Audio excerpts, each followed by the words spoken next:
नमाज के मामले में जब आप लापरवाही करेंगे तब भी आपके दिल पे गफलत की चादर चढ़ जाएगी। इसलिए कि नमाज कौन छोड़ता है? कुरान करीम में अल्लाह ने बयान किया सूरह मरियम के अंदर, फखलफ मिन बादिहिम खल्फुन अज़ाउस सलाता वत्तबउश शहवाति फसौफ यल्कौन गय्या। नमाज को तो वही लोग छोड़ा करते हैं जो ख्वाहिशात के पैरोकार होते हैं, जो शहवतों की पैरवी करते हैं, जो अल्लाह के फरमा बरदार नहीं होते बल्कि अपनी शहवतों के फरमा बरदार होते हैं।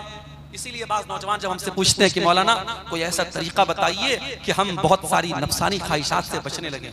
बहुत से हमारे नौजवान भाई होते हैं मोबाइल की गंदी आदतों में, मोबाइल में गंदी चीजों को देखने की आदत पड़ गई या किसी किस्म की बुरी आदत पड़ गई, उसका तरीका पूछते हैं। कुरान करीम की आयत की रोशनी में एक नुस्खा आपको बता रहा हूं, कभी इसको ट्राई कीजिएगा, आजमाइएगा मेरे भाइयों मेरी बहनों। अगर आपको यह लगता है कि आप अपनी ख्वाहिशात पर कंट्रोल नहीं कर पा रहे हैं तो कुरान करीम की आयत हमें सबक दे रही है कि नमाज की पाबंदी करो।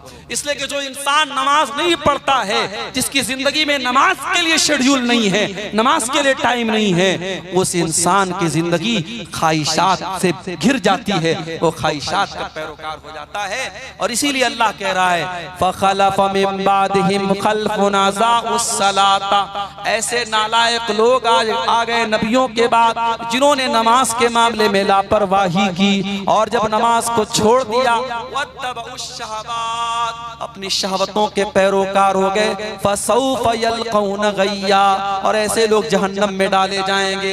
इसीलिए अल्लाह कुरान के 21वें पारे के शुरू में कहता है अक़िमिस सला, नमाज कायम करो, इन्नस सलाता तन्हा अनिल फ़ाहशाइ वल मुनकर, बेशक नमाज बेहयाई से रोकती है।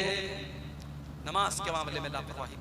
आज माशाअल्लाह गांव-गांव मस्जिदें बन गई हैं, मस्जिदें बन गई हैं, मगर मस्जिदों को आबाद करने वाले लोग नहीं हैं। शायर कहता है मस्जिद तो बना ली शब भर में ईमान की हरारत वालों ने, मस्जिद तो बना ली शब भर में ईमान की हरारत वालों ने, मन अपना पुराना पापी था बरसों में नमाजी बन न सका।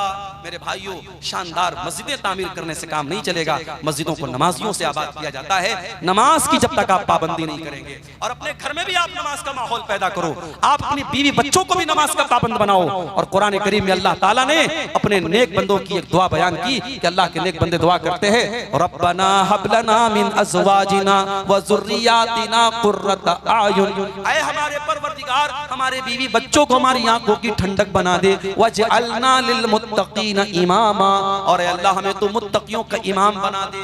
एक बाप के लिए उसके बच्चे कब आंखों की ठंडक बनेंगे, एक शौहर के लिए उसकी बीवी कब आंखों की ठंडक बनेगी? जब शौहर की बीवी नमाजी होगी, जब बाप का के बच्चे नमाजी होंगे। मेरी माँ, जब आप मसल्ले पर खड़ी होकर के नमाज पढ़ें तो अपनी 10 साल की बेटी को भी अपने साथ खड़ी करें।